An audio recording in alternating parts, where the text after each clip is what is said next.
주기도문은 기도의 보석들이 담긴 보비합입니다. 주님께서 아주 중요한 주제들만 기도할 것을 가르쳐 주신 것을 보게 됩니다. 특별히 이제 우리 자신을 위해서 기도할 때 일용할 양식을 위해 기도하라 그렇게 말씀하시고, 오늘은 우리가 날마다 용서하며 살 것에 대해서 기도를 가르쳐 주신 것을 보게 됩니다.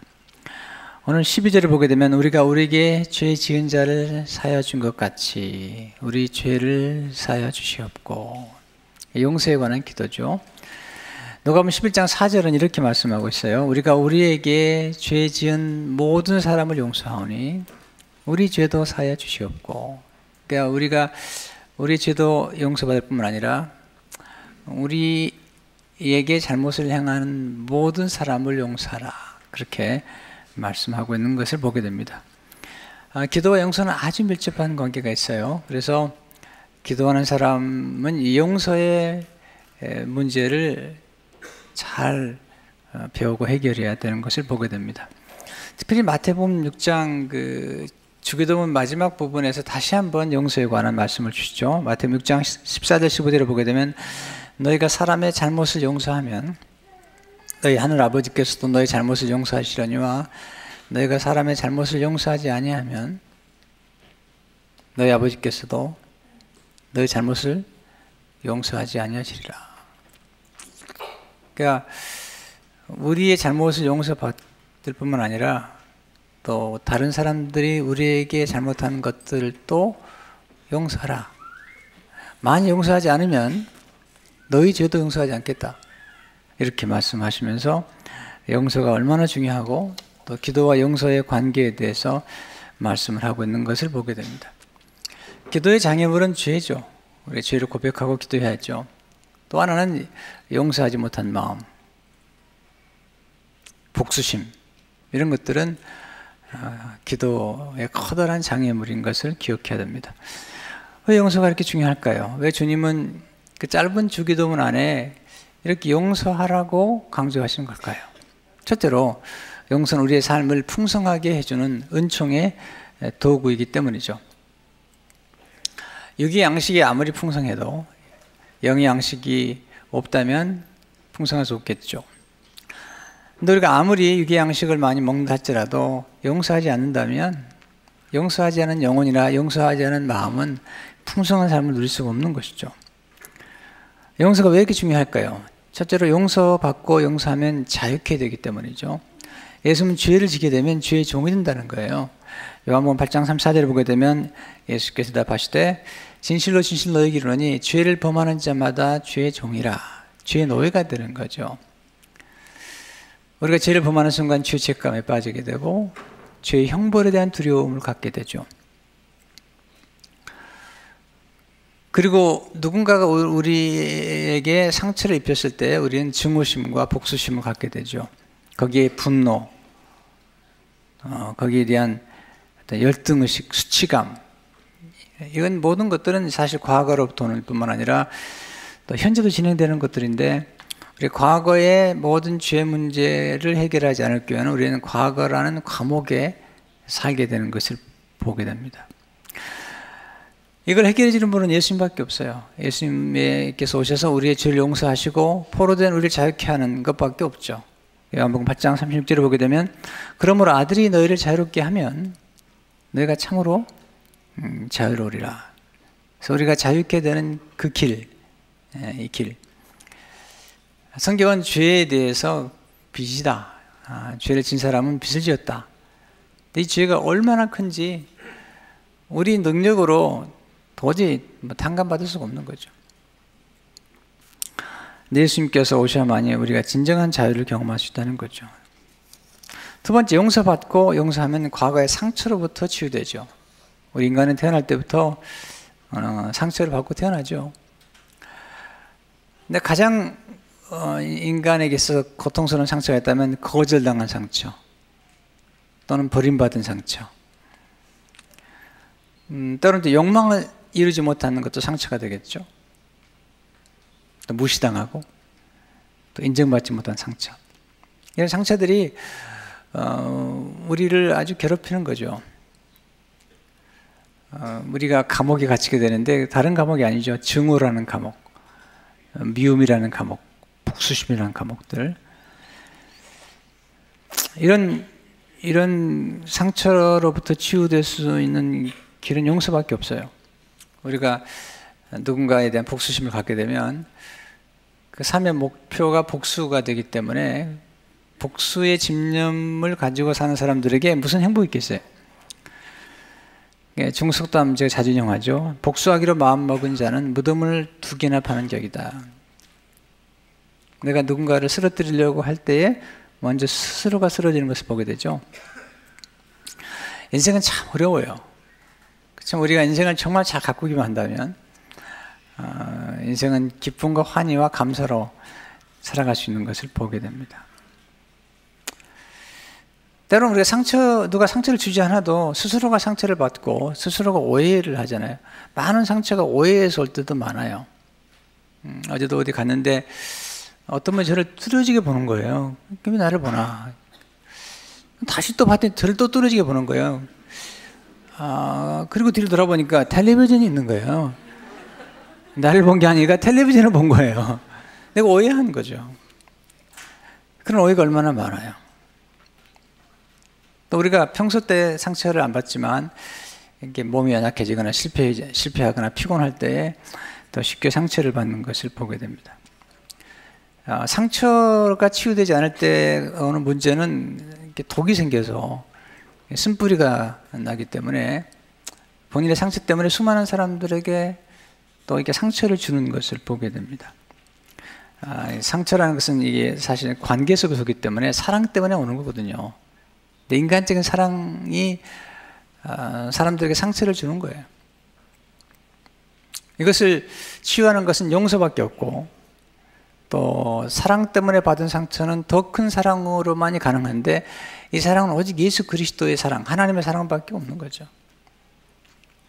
우리가 상처를 받을 때 문제가 되는 것은 이 상처 때문에 우리 스스로가 자신을 가둬놓고 이제는 내가 상처를 더 받지 않으려고 관계를 갖지 않는 거죠. 사람들과의 관계를 더 이상 갖지 않을 때에 우리는 관계 속에서 누릴 수 있는 수많은 축복과 그리고 위로들을 스스로가 다 포기해버리는 그런 결과를 가져오기 때문에 우리는 용서해야 되고 또 용서를 통해서 서로 사랑의 깊은 관계 속에 들어가는 것이 필요한 것입니다. 세 번째, 용서받고 용서하면 천국의 기쁨을 경험하게 됩니다. 우리가 죄를 고백하면 우리 안에 기쁨이 오죠. 회개라고 그러죠. 사도행전 3장 19절을 보게 되면 그러므로 너희가 회개하고 돌이켜 너희 죄 없이함을 받으라. 이같이 하면 유쾌하게 드는 날이 주 앞으로부터 이를 것이요. 유쾌함. 우리가 샤워만 하고 나도요 유쾌해지잖아요. 또 더러운 옷을 빨아 입기만 해도 유쾌해지는데 우리 안에 있는 죄를 고백하고 그걸 토해내고 용서를 받을 때 그때 리프레싱이라는 말 쓰는데 유쾌하게 되는 축복들을 경험하게 됩니다. 때로는요 순식간에 용서를 체험할 때에 그 놀라운 기쁨을 누리게 되죠. 찰스 스펄전 목사님이 한 번은 굉장히 슬프고 비통했는데 하나님의 기도하는 가운데 하나님의 용서의 은혜를 체험하고 나니까 하늘에서 내려오는 눈송이, 하얀 눈송이를 보면서 자기의 죄가 그렇게 정결하게 된 것을 깨닫고 기쁨이 충만해졌던 경험들을 설교에서 기록하고 있습니다. 나의 삶은 슬픔과 비통으로 가득 찼었다. 나는 실패했다고 느꼈다. 그러나 은혜로우신 하나님의 복음이 나를 찾아왔다. 전능의 말씀이 그를 구원하라고 외쳤다. 방금 전까지도 찢기고 비통했던 영혼은 기쁨으로 들떠 춤추기 시작했다. 기도실에서 돌아오는 길에 내리던 눈송이 하나하나가 하나님의 용납하심을 속삭이는 듯 했다. 그래서 마치 하나님의 은혜로 깨끗게 된 나 자신에 대해 말하고 있는 것 같았다. 순식간에 용서의 은총을 임하니까 그의 마음이 정결해지고 그리고 기쁨으로 영혼이 들떠 춤추는 경험을 하게 된 거죠. 근데 스펄전 목사님은 설교에서 본인이 용서를 받은 것보다 더 큰 기쁨은 남을 용서하는 기쁨이 컸다는 거예요. 이렇게 기록하고 있습니다. 사유하심 은총은 꿀과 같이 달콤한 것입니다. 그러나 이것을 지나 더욱 달콤한 것이 있는데 그건 내가 용서하는 것입니다. 그건 주는 것이 받는 것보다 복된 것처럼 용서하는 것은 용서받는 단계를 지나 더 높은 차원으로 우리를 인도합니다. 용서하는 것은 우리를 더 높이 고양시킵니다. 왜냐하면 그것은 복음의 날개로 날아오르는 것이기 때문입니다. 그럼 모두 저와 함께 이 날개를 펴고 함께 날아오릅시다. 스펄전 목사님은 용서를 받고 특별히 용서함으로써 누렸던 기쁨에 대해서 이야기를 하고 있습니다. 우리가 용서할 때 용서를 베풀어 주는 사람과 용서를 받게 되는 당사자 모두가 날개를 달게 되는 진정한 자유를 누리게 되는 축복을 경험하게 되는 것이죠. 네 번째, 용서받고 용서하는 것이 행복한 인간관계의 초석이라는 거죠.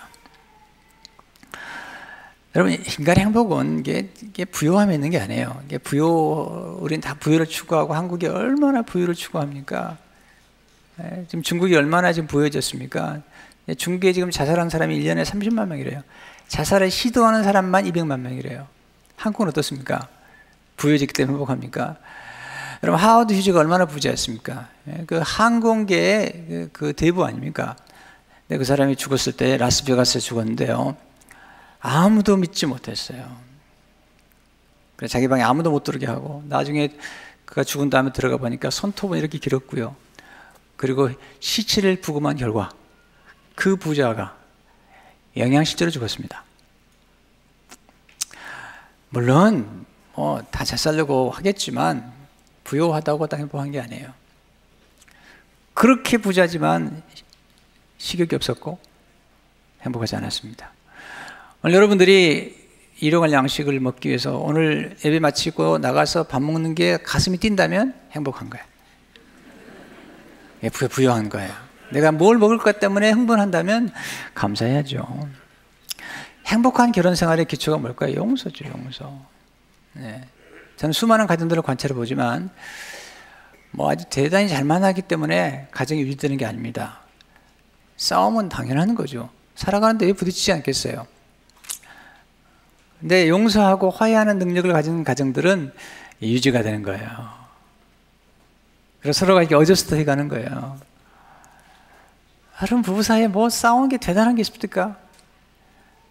남편들 대단한 기대할 만한 게 있습니까? 하여튼 남편들 그러더라. 남편들이 집 나가면요 걱정 덩어리래요. 걱정 덩어리면 집에 두고 가면 근심 덩어리래요. 또 같이 나가면 짐 덩어리래요. 또 서로 얼굴을 보고 있으면 왼수 덩어리. 이게 이 남자들입니다. 남자들이 참 불쌍해요. 참 보면은. 근데 중요한 건 이 부부 사이나 관계 속에서 서로가 서로를 용서하고 그리고 이해하고 화해한다는 것이 중요한 거죠. 이 능력, 이 화해의 능력, 이 십자가의 능력, 용서의 능력이 우리 관계를 지속하게 만들어주는 것을 볼 수가 있습니다. 용서받고 용서를 구하는 걸 절대 부끄러워하지 마세요. D.L. 무디 목사님 굉장히 유명한 목사님이세요. 정말 미국에서 좀 탁월한 사역을 했던 분이고 또 영국에서도 굉장한 사역을 했던 분이죠. 이번에 영국에 가보니까 영국의 잔디가 너무너무 아름다운 거예요. 그래서 이분이 매사추세츠에 살 텐데 자기 집에 잔디를 심어놓고 그 잔디를 자기가 영국에서 보았던 그런 잔디로 키우는 중에 아들을 둘이 어느 날 말을 풀어놔가지고 잔디가 다 망가진 거죠. 이분이 화가 나가지고 막 두 아들에게 화를 낸 거죠. 근데 그날 밤에 아이들이 잠을 자고 있는데 아버지가 두벅두벅 걸어 들어오는 거예요. 낮에 잘못한 게 있기 때문에 두려운데 문을 열더니 두 아들이 머리에 손 얹고 얘들아 날 용서해달라. 우리 주님은 그렇게 가르치지 않았는데 날 용서해달라. 이 자녀의 생애 가운데 가장 거룩한 기억, 아빠에 대한 가장 숭고한 기억이 그 기억이라는 거예요. 한번 스펄전 목사님 설교하다가 어떤 신학생이 짜증나게 만드니까 약간 짜증을 부렸던 것 같아요. 설교하는 중에. 근데 설교하다가 이분이 회개를 하면서 마지막 부분에 가서 그 신학생이 용서하고 교인들에게 용서를 구했어요. 이 D.L. 무디 목사님의 전기를 기록한 분이 그의 생애를 관찰한 중에 D.L. 무디 목사님의 가장 위대하고 가장 최고로 잘한 일이 무엇인가? 그것은 바로 용서라는 거예요. 용서를 구했던 것.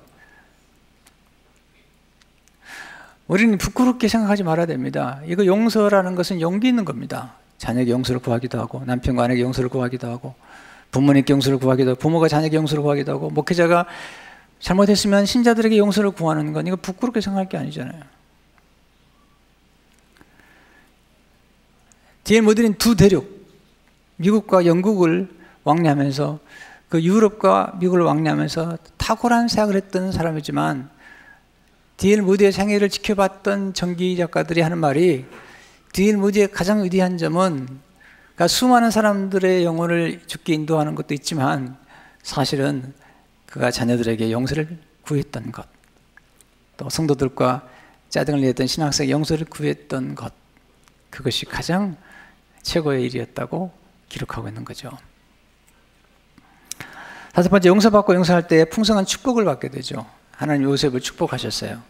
여러분이 축복을 받게 되면 굉장한 위기에 처합니다. 그 축복받을 때까지 받은 상처를 보복하는 사람이 있고요. 어떤 사람 그 상처를 뛰어넘어서 덕을 베풀고 용서를 하는 사람이 있죠. 여러분, 용서하는 게 참 어렵습니다. 여러분, 요셉도 그 형제들이 그를 구덩이에 집어넣고 그리고 앉아서 음식을 먹었던 거예요. 구덩이에서 형님들 저 용서해 주세요. 내가 다시는 꿈 얘기 안 할게요. 형제들이 요셉을 용서하기는커녕 앉아서 같이 밥 먹었거든요. 애걸했다고 그랬어요. 애걸했다고 그랬어요. 나중에 그를 끌어내서 그를 애굽에 팔았어요. 아버지하고 생이별을 시켰던 거죠. 거의 20여 년 동안은 아버지와 생이별을 시켰던 그 형제들, 그들을 용서하는 게 쉬웠을까요? 우리 인생을 망가뜨리고 우리가 가진 것들을 다 빼앗아가고 우리의 손발을 다 묶어놓는 사람들을 향해서 용서를 베푼다는 게 쉬운 걸까요? 어렵습니다. 하나님께서 요셉을 국무총리로 세우신 다음에 두 아들에게 이름을 지어주면서 교훈을 남기죠. 첫 번째 아들 이름 므낫세인데, 므낫세 이름의 뜻은 뭐냐면 내 모든 고난과 내 아버지의 온 집안일을 잊어버리라는 거죠. 내 형제를 용서하라는 거예요. 그 다음에 이름이 에브라임입니다. 그 아들이 에브라임은 내 손으로 수고한 것을 수고한 땅에서 번성하게 하시겠다. 하나님께서 내가 용서하면 내가 너를 자유케 할 뿐 아니라 너의 미움과 원한을 맺힌 것으로 자유케 할 뿐 아니라 내가 너를 번성케 하리라. 드라이브라, 영어로 드라이브라. 진짜 놀라운 번성을 주겠다는 거예요.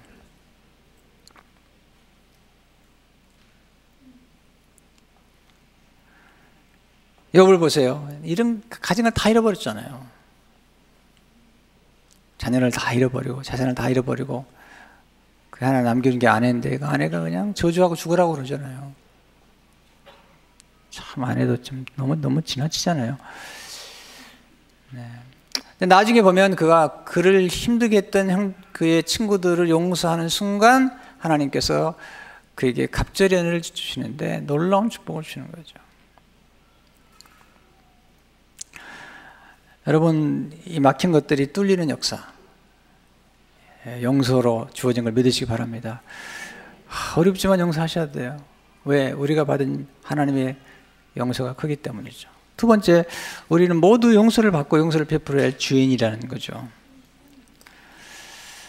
우리를 괴롭혔던 가해자만 주인이 아니라 우리도 수많은 사람에게 상처를 주었어요.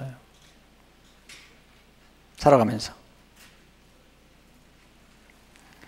로마서 3장 9절 10절을 보게 되면 그러면 어떠하냐? 우리는 나으냐? 결코 아니라 유대인이나 헬라인이나 다 죄 아래 있다고 우리가 이미 선언했느니라. 기록된 바 의인은 없나니 하나도 없으며. 자, 여기에 기초를 세야 됩니다. 내가 의인이 아니라는 거죠. 나도 죄인이라는 거죠. 인간은 다 죄성이 있다는 거죠. 모든 사람이 죄를 졌다는 거예요. 만약에 우리가 죄 없다고 하면 거짓말장이 된다는 거죠. 요한일서 1장 10절을 보게 되면 만약 우리가 범죄하지 아니했다 하면 하나님을 거짓말하는 이로 만드는 것이라고 그랬어요. 이사야가 하나님을 만난 다음에 그가 고백한 게 뭡니까? 죄죠. 이사야 6장 5절을 보면 화로다 나여 망하게 되었도다. 나는 입술이 부정한 사람이요 나는 입술이 부정한 백성 중에 거주하면서 만군의 여호와이신 왕을 비웠습니다. 우리가 말로 얼마나 많은 죄를 짓습니까? 얼마나 많은 사람에게 상처를 줍니까? 언어의 폭력이 얼마나 무섭습니까? 물론 말로 우리가 사람을 살리기도 하고 격려하기도 하지만 이사야가 보니까 화로 나에 망하게 됐도다. 나는 입술이 부정한 사람이라는 거죠. 느헤미야는 자신의 죄뿐만 아니라 자기 조상의 죄, 아비의 죄를 회개했고 이스라엘 민족 전체의 죄를 회개했습니다.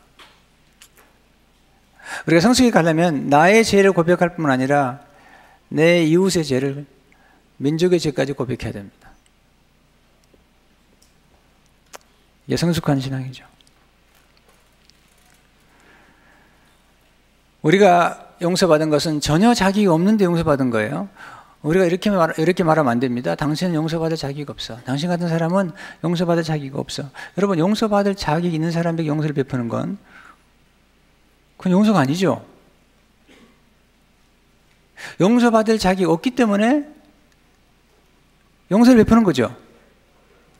하나님이 우리가 용서받을 자격이 있어가지고 용서를 베푼 게 아니라는 말입니다.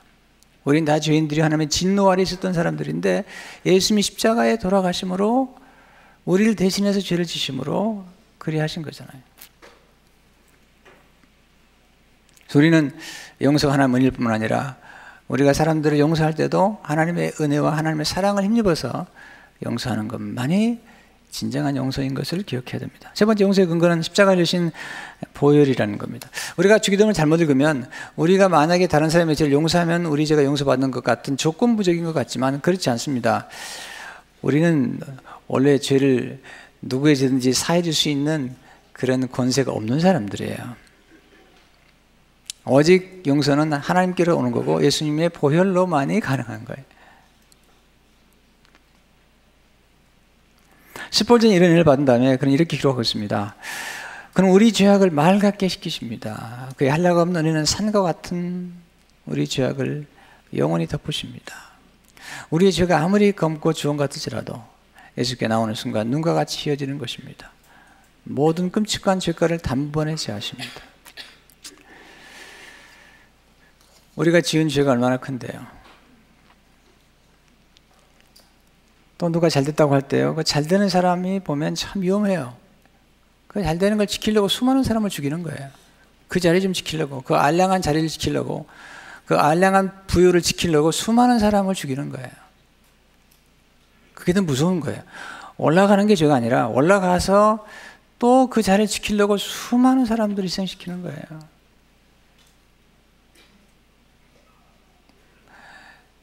자기가 노력한 것도 아니고 기회가 주어진 건데, 예수 믿는 사람들에는 복이라고 그러고 예수 믿지 않는 사람들에는 운이 좋았던 건데,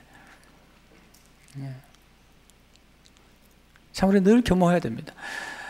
가난하면 가난한 대로 감사하고, 또 부유하게 됐다면 그 부유가 내게서 온 게 아니라 하나님의 은혜인 걸 알 뿐만 아니라 그 부유를 나눠줘야죠. 그걸, 그 알량한 자리를 지키겠다고 보면 그 정치하는 사람들, 부자들 보면요, 이게 보통이 아니에요. 이게 가슴 아픈 일입니다. 인생 지나고 나면 아무것도 아닌데, 생의 마지막 순간에 가면 우리가 붙잡고 있는 게 사실 아무것도 아니고 신기루 같은 것인데, 영원히 살 것처럼 이 땅에 있는 것들을 움켜잡지만 결국은 아무것도 아니잖아요.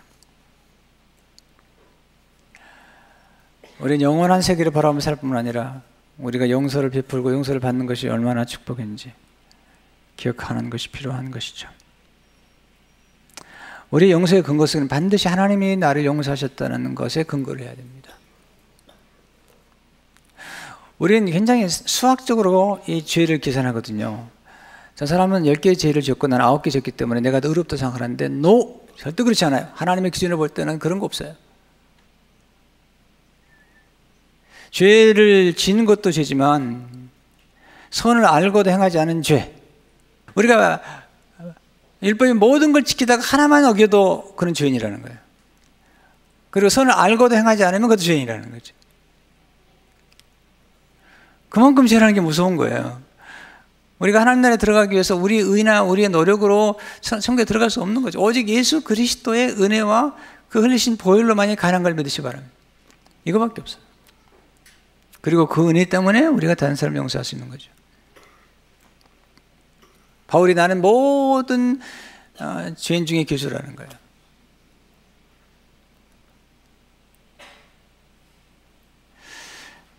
제가 예수 믿고 나서 이 사실을 내가 깨달을 뿐 아니라 내 스스로가 나는 정말 죄인 중에 기술하는 것을 깨달은 다음에 내가 함부로 누구도 정죄하기 어렵더라고요. 어떤 나쁜 짓을 했다 할지라도 그 사람의 살아온 배경이나 성장한 배경이나 그 사람이 살고 있는 이 구조적인 악을 보게 되면 이해가 되는 거예요.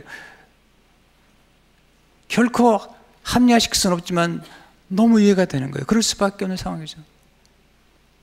히틀러 같은 경우에는요, 어릴 적에 얼마나 부모한테, 아버지한테 학대를 받았는지, 형제들이 학대를 받았는지, 엄청난 학대를 받았던 사람이에요.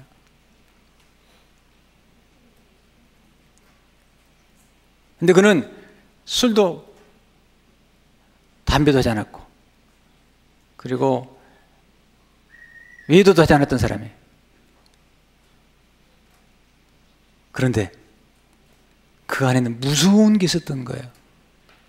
인정받지 못한 그 상처 때문에 그 엄청난 범죄를 저지르고 만 거죠. 물론 그 사람이 잘못한 거지만 그 사람 배우에는 무서운 아버지가 있었던 거예요. 포악한 아버지가 있었던 거예요. 네.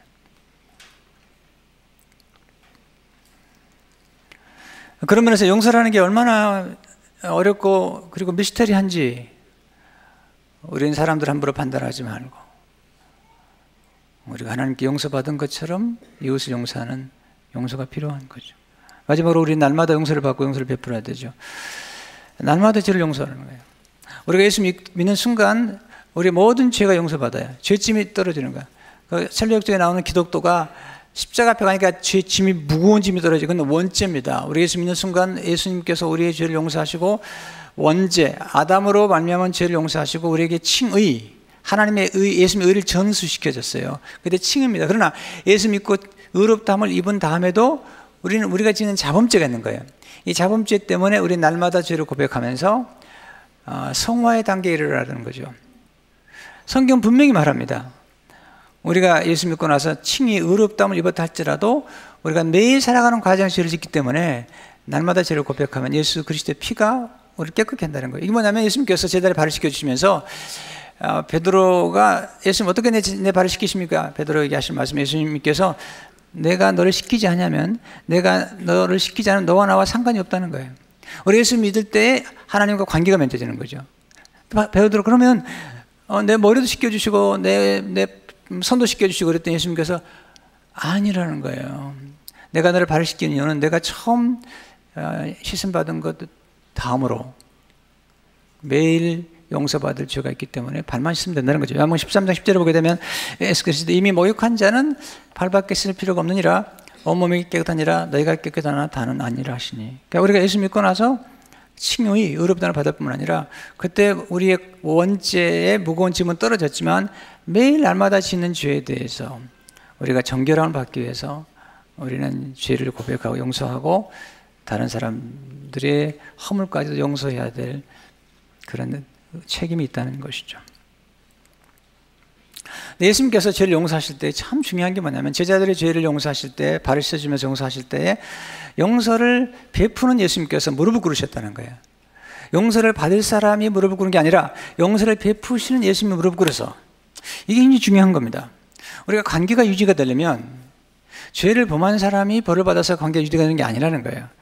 죄를 범하지 않은 사람 오히려 과실이 없는 사람이 용서해 줌으로 관계가 유지가 되는 거죠. 자, 부부 사이에 남편이 잘못했다고 그럽시다. 그럼 남편이 벌을 받아서 관계가 유지되는 게 아니라 아내가 용서함으로 또는 남편과 아내 사이에서 그런 관계가 중요하다는 거죠. 맥스 루키드는 말하기를 관계가 성공하는 것은 죄 없는 쪽이 벌을 받아서가 아니라 죄 없는 쪽에서 베푸는 궁일 때문이다. 자, 우리가 날마다 일용할 양식을 구한다면 날마다 우리는 용서하고 있는지요? 우리는 복수를 쌓아놓죠. 한을 쌓아놓죠. 그리고 우리가 행복하다고 할 수 있을까요?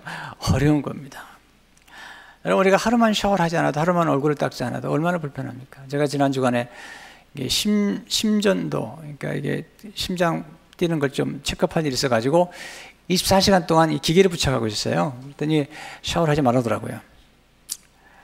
저는 뭐 거의 매일 샤워를 하기 때문에 샤워를 한 번만 하지 않아도, 하루만 하지 않아도 이 머리에 기름기가 많아져가지고 어디 나갈 때마다 너무 불편하고, 혹시 냄새 나진 않나 생각하는데 그날도 너무 불편한 거예요. 예. 세수를 고양이 세수를 하고 나가서 사람들 만나는데 만날 때마다 불편한 거죠. 머리에 냄새가 나지 않나. 냄새 안 나게 하려고도 향수를 발랐더니 더 냄새가 나는 거예요. 이게 24시간 동안 내 심장의 상태를 체크하면서, 그리고 하루 샤워하지 않아서 불편한 자신을 보면서 내가 심장은 이렇게 체크하면서 내 마음의 상태, 내 영혼이 더러워진 것에 대해서 내가 얼마나 점검하고 있는지에 대해서 회개를 했습니다. 심장에 24시간 동안 체크업을 하면서 나는 과연 내 영혼의 상태를 얼마나 체크했는지, 그리고 나는 얼마나 용서받은 기쁨과 함께 다른 사람을 용서하고 있는지.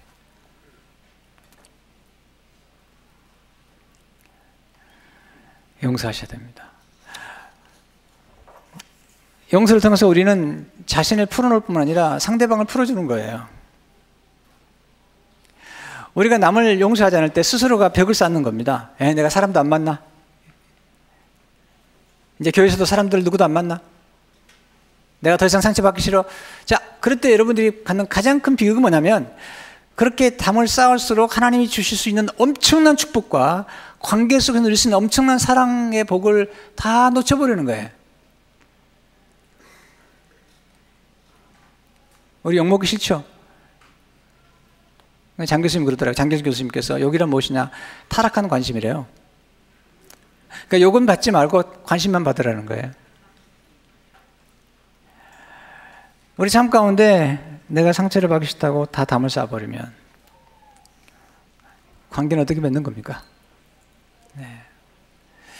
예수님께서 요한복음 20장 23절에서 너희가 누구의 죄든지 사하면 사하질 것이요 누구의 죄든지 그대로 두면 그들이 쓰리라 하시니라, 이 말씀을 해석하는 성경학자들이, 원을 연구하는 학자들이 이 말씀이 원뜻이 뭐냐면 풀어주라는 거예요. 우리가 누구의 죄를 용서할 수 있는 권세가 있는 게 아니라는 거예요. 우리들은 다만 예수 그리스도의 피로 말미암아 예수님의 용서를 선언할 때 우리와 상대방이 거기서 메인 것에서 풀려나는 놀라운 축복을 경험한다는 거예요. 우리는 용서할 때 우리는 놀라운 자유와 기쁨이 찾아오기 시작합니다. 주님께서 나사를 살리신 다음에 풀어나 다니게 하라 한 것처럼 우리 삶에 날개를 달아주고 그리고 풀어나 다닐 수 있는 그 길이 있다면 용서죠. 하나님 의지해야 됩니다. 하나님께서 그런 역사를 주시는 거죠. 하나님은 용서하신 하나님이시다. 미가서 7장 18절 19절을 보게 되면 주와 같은 신이 어디 있으리까? 주께서는 죄악과 그 기업에 남은 자의 허물을 사유하시며 인애를 기뻐하심으로 진노를 오래 품지 아니하시나이다. 다시 우리를 불쌍히 여기셔서 우리의 죄악을 발로 밟으시고 우리의 모든 죄를 깊은 바다에 던지시리이다. 우리 모든 죄를 용서하셨어요. 그리고 깊은 바다에, 동해에서 먼 것처럼 멀리 옮기셨는데 그리고 우리 죄를 용서하시고 잊어버리셨다는 거예요. 바다에 깊이 던지셨다는 거죠. 콜텐붐 여사가 이 말씀을 강의하면서 이 깊은 바다 앞에는 팻말이 하나 붙어 있다요. 낚시 금지, no fishing. 우린 주님 용서하신 죄, 그 죄는 잊어버리고 결혼 생활하면서 30년 전에 상처를 줬던 아내와 남편의 죄를 다시 낚시를 끌어올려서 싸우죠. 30년 전에, 20년 전에 받은 장모로부터 받은 상처를 얘기하고 있잖아요. 그러더라고요. 히스테리컬한 남자보다도, 여자보다도 히스토릭한 남자가 안 좋잖아요. 히스토릭한 여자들. 지나간 과거를 계속 기억하고 있는 사람들. 언제적인데요. 여러분, 우리가 우리의 죄를 누가 오래 기억하겠다면 그 좋으시겠어요? 우리가 누구에게 주었던 상처와 가해에 대해서 오래 기억하고 있다고 생각하면 좋으시겠어요? 우리가 잘못한 것에 대해서는 빨리 잊어주기를 원하잖아요. 전혀 없었던 것처럼 완전히 지워주기를 원하잖아요. 근데 우리는 과연 다른 사람이 받은 은혜에 대해서는 잊어버릴 뿐만 아니라 내게 주었던 어떤 상처에 대해서는 얼마나 오래 기억하면서 필요할 때마다 낚시를 해가면서 관계를 어렵게 만드는 걸 보잖아요. 주님이 용서를 베풀라는 거죠. 이것은 우리에게 힘들게 했던 가해자를 위해서가 아니라 사실은 우리를 위해서. 여러분, 용서는 모든 문을 열어주는 거예요. 용서하는 순간 관계의 문이 열리는 거예요. 새로운 만남이 시작되는 거예요. 용서하는 순간 행복과 축복이 물밀듯이 들어오는 거예요. 그리고 우리가 알지 못했던, 복수심으로 가득 채웠을 때 보지 못했던 해결책이, 인생의 지혜와 깨달음이 찾아오는 거예요. 그렇기 때문에 우리가 용서하라는 거예요. 용서하자면 우리 눈이 어두워져서, 복수심으로 원한으로 눈이 어두워져서 인생의 일을 보지가 않는데, 용서하는 순간 놀라운 눈이 열리는 거예요. 그리고 하나님의 기쁨이 물밀듯이 찾아오는 거죠. 진정한 자유함이 찾아오는 거죠. 오늘 이 은혜가 여러분에게 있기를 주의 이름으로 축원합니다.